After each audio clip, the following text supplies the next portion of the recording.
Welcome to another episode of Tales from Hell's Kitchen, Sinning for a Saint.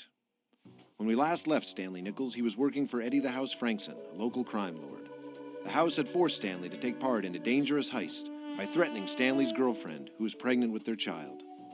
During the job, Stanley killed a police officer who was about to shoot Razor, the house's lieutenant. Knowing the stakes had grown far too dire, Stanley tearfully drove Marianne out of their home in hopes of protecting her. With the love of his life out of harm's way, Stanley resolved to find and kill the house to ensure he couldn't threaten those Stanley loved ever again.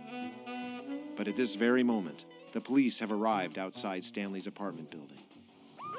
Stanley Nichols, there's a warrant out for your arrest regarding the murder of several officers of the NYPD. We have the building surrounded. Come out with your hands up, or we'll come and drag you out. No! It can't end like this. I have to get out of here. Stanley rushes out of his apartment and down the hallway to the window leading onto the fire escape. Climbing through, Stanley finds himself 5 stories above the ground, faced with another apartment building's fire escape 15 feet away. Climbing atop the railing, Stanley makes a daring leap and just manages to grab onto the railing on the opposite side. He pulls himself up and over and, hearing voices from below, quickly goes through the nearest open window and into a stranger's apartment. Don't you move worth a twitch, or else. Take it easy. This isn't what it looks like. Save it. I bet you're the one the coppers are after, aren't you? You best stay here and face the music unless you've got a death wish. You don't understand. I can't let them arrest me. Not until I've taken care of the house. The crime boss? What a fool's errand. Why are you so keen on killing a man as dangerous as the house? As long as he's still alive, my girlfriend's life is in danger. Our kids, too. He forced me to kill someone tonight, and I can't keep going through with it. And he knows it. Wait a minute. You work for him? I lost me brother to one of his gang dust-ups last month. You were probably part of it. I should blow a hole through you right now. I swear I was never part of anything like that until tonight. Please, just hear me out. I only started working with him because I needed the money to support my family. At first it was fine. He promised I'd never have to kill anyone. I was just doing simple jobs, grunt work. But now it's gone too far, and he's willing to kill everyone I care about just to send a message. I'm begging you, let me go so I can make things right. I will end the house. I won't fail. I have too much to lose. Well, you don't have the face of a killer. But that look in your eyes tells me you really want this man gone. And so do I. Fine, get out of here before I change my mind. And lad, you better not miss. 10 minutes later, in the office of the Club Casbah, Eddie the House Frankson is listening in on the police dispatch on a ham radio. All units be advised. Stanley Nichols has managed to flee the scene and is still at large. Begin a wide-scale sweep of Hell's Kitchen. If you spot him, don't try to apprehend him alone. Call for backup immediately. How could they have lost him? Where were you? I called you over an hour ago. Take it easy, boss man. I had a good winning streak going in a game of darts. I couldn't just turn Lady Luck away with all the dough I was raking in. I don't care. I need you to call the boys back here right now. What's got you so spooked? Sure, the cops are in a bit of a frenzy right now, but there's a lot of guys causing trouble tonight. No way they're looking for us. It's not the cops I'm worried about. Stanley could be here at any minute. Stan? You think he's coming after you? Of all people, why would Nichols try to knock you off? Because he just escaped the police, and he's probably figured out I'm the one who tipped them off. You did what? I had to. You told me yourself how Nichols ran off after he shot the cop. Guys like that rat people out. He's a liability now. The cops were supposed to take care of him, but they've fallen through, and he's coming for my neck. Now I need you to help me fix this. Well, to be honest, Eddie, I think this is just your problem. What are you talking about? You work for me. No, I used to work for you. What is this, Razor? What happens when you decide that I'm a liability someday? You gonna rat me out to the pigs too? Stan's a lot of things, but he'd never squeal. He's got sense enough not to screw over a fellow working man. Way I see it, you just shot yourself in the foot. and I'm not sticking around to get your blood on my shoes. You can't walk out on me, damn it. I'm Eddie of the House, Frankson. The house always wins. The house is folding before my eyes. Good luck, Eddie. Razor! Razor! Gah! Luke's lost his marbles, ratting out one of his own boys. Guess honor among thieves is just an old saying after all. Razor makes his way through the club, headed toward the lobby entrance. As he nears the doors, he comes face to face with... Oh no, is that Stanley? Razor! Don't move. Tales from Hell's Kitchen will return after this message. The year is 2049. Mankind has reached a level of technology long thought to only be the subject of science fiction. Robot servants, hover cars, and most importantly, interstellar travel. But is this ceaseless advancement of innovation going too far? In a landmark moment of history, the spacecraft known as the Asimov takes flight, co-crewed by the first ever artificial intelligence, Scholar. The human crew of the Asimov hopes that this will be the next great step of humanity's expansion into the stars, only to find that things are not what they seem. Mysterious, nigh impossible accidents begin to occur throughout the ship, as the seemingly harmless Scholar begins to behave strangely.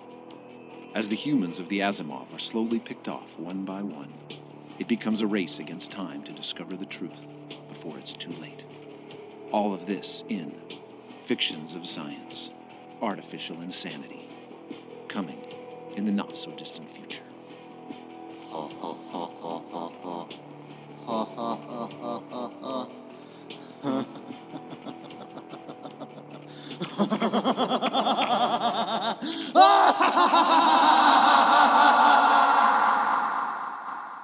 We now return to Tales from Hell's Kitchen. Step aside, Razor. I've got business with the house. Easy, Stanley. There's no need to get excited. The house needs to go. My family's at risk as long as he's alive. Your family?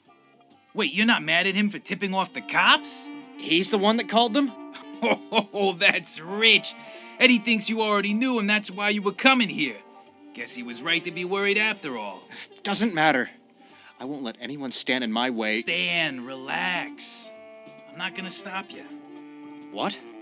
I just informed our dear leader that I'm no longer in his employ. If he's willing to rat you out, there's no guarantee he wouldn't do the same to me one day. Can't take chances.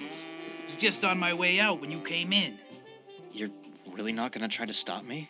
I've got no dogs in this fight, Stanley, and you never get involved when you've nothing to gain. Now, if you'll excuse me, I'm getting as far away from this town as possible. About time I laid low for a while. Oh, and Stanley, don't ever point a gun at me again. As Stanley slowly makes his way through the club, he keeps his eyes peeled for any of the house's goons who might be lying in wait for him.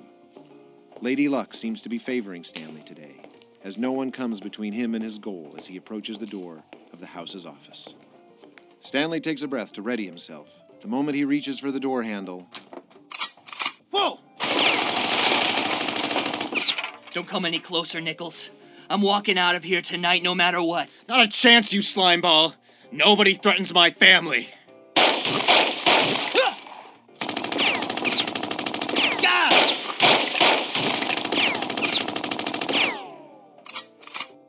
I never should have brought you into this gang. You family types are all the same, spineless. You make my business weak. You've lost it, House. You had your men kill cops. None of this would have happened if we just escaped. When are you gonna learn, Stanley? This is business. You can't let anyone off the hook.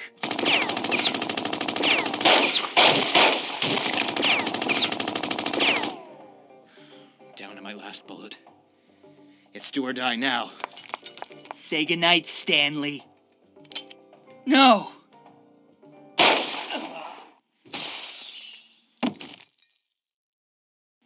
I never wanted any of this, Eddie. I'm sorry. I couldn't let you go after my family. Don't you preach your innocence to me, Stan. You're no different from any of us. You're no saint. It's finally over.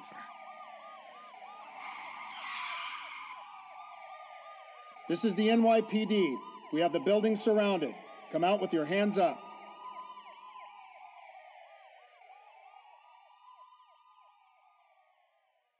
Stanley is seated at a table in an interrogation room with his hands cuffed. Two police officers come through the doorway. Evening, Stanley. I'm Officer Reed. You've already met Officer Colter back at the club. We were hoping you could set a few things in order. Do you think maybe you could take these cuffs off first? My wrists are getting pretty sore. You're not going to try anything stupid, are you? No, officer. Go ahead and uncuff him for now, Colter. I don't think he's going to try anything. We know you work, or at least you worked, for the house. We've had some time to search your apartment as well as the club. Would you care to tell us why you shot him? He threatened to have my girlfriend killed because I didn't want to kill for him. A likely story. All you flunky bums have the same spiel about breaking the law to protect your families.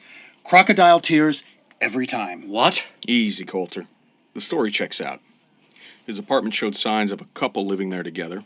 Would also explain the disappearance of the Antonio girl a few years back. I always suspected her father had ties to the house. So then what happened to your dame then if she wasn't at home with you? I scared her off. Made her take all the money I'd made up till then and send her away. She should be on a train by now, headed out toward the country, where she'll be safe. I just couldn't risk getting her hurt. Sad story. What I'm more concerned about is the half-dozen cops that ended up dead by the docks. The anonymous tip we got says you were responsible for it. That was the house who called in that tip. He thought I was going to rat him out and wanted me out of the way. We did trace that call to the club Casbah, so that's certainly a possibility. And there was nothing at the docks to tie you to the scene of the crime. So who did it then, if not you, huh? The house sent somebody out there to murder our boys. It was meant to be a heist on one of the shipping companies that had a deal with the Irish. I tried to tell him the police would be all over that area, but he wouldn't listen. Razor and a few other boys were on that job. Razor. Figures. Knew that Palook would turn up again. And where's Razor now? I ran into him before I got to the club. Razor had just walked out on him after he found out the house pointed you at me. Told me he was leaving town. I don't know where he could have gone. Well, I guess that just leaves you on the charge of murder in association with organized crime, doesn't it? What choice did I have? He was going to have my pregnant girlfriend killed. What would you have done differently? Well, I wouldn't have signed on with the crime boss thinking I could make money without having it come back to bite me. Don't act like you couldn't have found a job somewhere else. Just because we're in the middle of a depression doesn't mean you didn't have other chances. But it was my only chance. Mary was already 3 months pregnant, and I needed to get her out of this city as soon as possible. People have been getting so desperate to survive. They've been stealing from folks on the streets. Sometimes worse. Being a food cart peddler or some garbage man would have taken me years to earn enough to get us out of here, especially with a kid to raise. Who knows what could have happened in that time?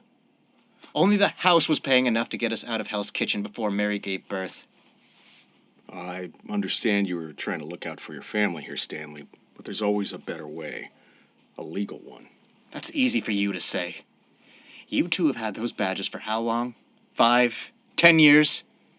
You've been walking on easy street compared to most. You haven't had to make tough decisions. Don't try and act like you're better than us, Nichols, you two-bit thug. Settle down, both of you. Reed speaking. Walker. What can I do for you today, sir? Yes, sir. We have him here for questioning. Come again? Really? All right, sir. I'll let him know. Goodbye, Mr. Walker. Stanley, that was the mayor who just called. He's quite thankful the house has been put out of business, so to speak, and has a proposition for you. A proposition? What kind of proposition? Seeing as how you have no outstanding criminal record and the fact the charges of murder were mainly written up from the tip of a desperate mob boss, The mayor sees it fit to offer you a job as a member of the NYPD. If you survive the training. Me? A cop? Oh, you can't be serious, Reed. This guy was working for a mob boss. Yeah, but he clearly isn't like most of the mooks we bring in here. From everything I've seen and heard, I think we can do some good with this kid. Hang on a second. What exactly am I being offered here? You'd be placed under the precinct's training program for the next 6 months before taking on patrol duty. On top of receiving an officer's salary, the state is willing to relocate you and Mary both into a brand new apartment building over in Irvington, where the streets are much safer. This is crazy. I know it's strange, but a lot of people see you as a hero for bringing down the house, Stanley. Someone with your background could be a real asset dealing with the organized criminal elements out there. So what do you say? It almost seems too good to be true. Can you help me find Mary? I have no idea where she went. Absolutely. I'm sure we can track her down by morning. Okay. I'm in. I don't like this, Reed. Putting a former gang member in uniform is asking for trouble. Now, give it a chance, Colter. I can tell he wants this to work. Fine. But I've got my eye on you, Stanley. Don't ever forget that. Deep down, Stanley feels heavy guilt for concealing his involvement in the police officers' deaths. But he's been given a chance to make up for his life of crime. And maybe now, he can have a real life with Mary and their child. The next day, Stanley is at a desk in police headquarters, isolated from the rest of the department. He's in the midst of filling out papers as the first step to becoming a member of the force when Officer Reed walks in. Stanley, take a break from those forms. You have a visitor. Mary. Stanley! Mary, what are you still doing here? I thought you'd be long gone by now. I couldn't just leave you, Stanley. I spent the night at the local church. I'd heard what happened at the club and came here to find you. Oh, Mary, I'm so sorry. I was such a bully for hitting you like that. You should have left me behind. No, Stanley. I forgive you. I know you were just scared for me, and I could never abandon my true love. God. I don't deserve such a perfect girl like you.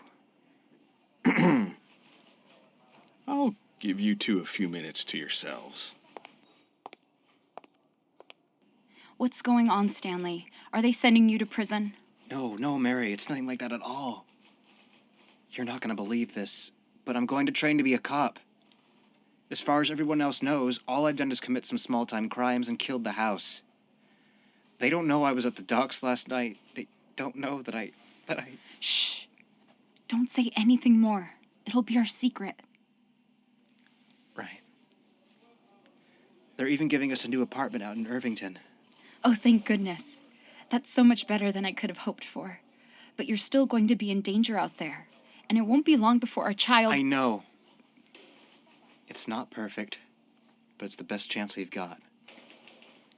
With the new apartment and honest pay, we can give our son or daughter the life they deserve. Just promise me you'll be more careful this time. No more recklessness. I promise. Mary, are you sure you still want to be involved with me? I've sinned a lot, sweetheart. Don't you think you deserve someone better? Now you listen to me, Stanley Nichols. You might have made a lot of mistakes, and you might try to act like a tough brute. But I know who you really are. You're a good man who tries his best for his family. You're my angel, Stanley. Oh, Mary.